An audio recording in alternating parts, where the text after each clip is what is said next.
লালমনিরহাটের কালীগঞ্জে কাকিনা বাজারের একটি দোকান থেকে চুরি হওয়া ১৯টি মোবাইল উদ্ধার করেছে পুলিশ।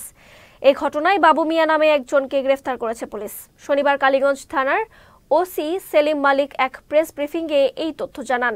এর আগে ২০ ডিসেম্বর রাতে কালীগঞ্জ থানার এসআই নুরুল হক সরকার সঙ্গীয় অফিসার ফোর্স সহ গোপন সংবাদের ভিত্তিতে অভিযান চালিয়ে তাকে আটক করেন। গ্রেফতার বাবু লালমনিরহাটের আদিতমারি উপজেলার নামুরি এলাকার মৃত আকবর আলীর ছেলে। আটককৃত বাবু মিয়ার নামে নীলফামারী জেলাসহ বিভিন্ন থানায় ৬টিরও অধিক চুরির মামলা রয়েছে। আটককৃত বাবু মিয়াকে আদালতের মাধ্যমে জেল হাজতে প্রেরণ করা হয়েছে। আমার গত মাসের ৫ তারিখে দোকান চুরি যায়, তারপরে আবার ১০ তারিখে দোকান চুরি যায়, পরপর দুবার। যাওয়ার পর আমি কালীগঞ্জ থানাস্থ আসি, আসার পর স্যারের কাছে এজাহার দায়ের করি। এজাহার দায়ের করলে স্যার এগুলো তদন্ত করে ফোনগুলো উদ্ধার করেন এবং উদ্ধার করে আমার নিকটে দেন।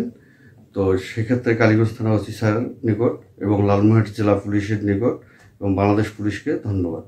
কালীগঞ্জ উপজেলার কাকিনা ইউনিয়নের সংবাদদাতা রেজওয়ান বাবু একটি লিখিত এজাহার দায়ের করে তার দোকানের ৫ নভেম্বর এবং ১০ নভেম্বর দুই দিনে মোট ২৪টি অ্যান্ড্রয়েড এবং ৩৩টি বাটন ফোন চুরি হয় এবং তার সাথে ৪,৬০,০০০ নগদ টাকা চুরি হয়।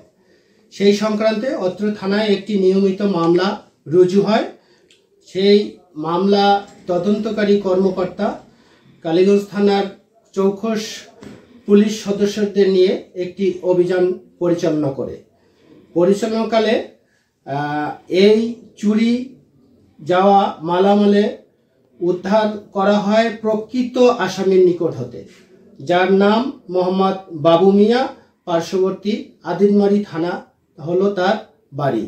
তার হেফাজত হতে 18টি বাটন ফোন এবং একটি অ্যান্ড্রয়েড ফোন উদ্ধার করা হয় এবং অন্যান্য ফোন এবং চুরি যাওয়া টাকা উদ্ধারের জন্য পুলিশি অভিযান অব্যাহত আছে।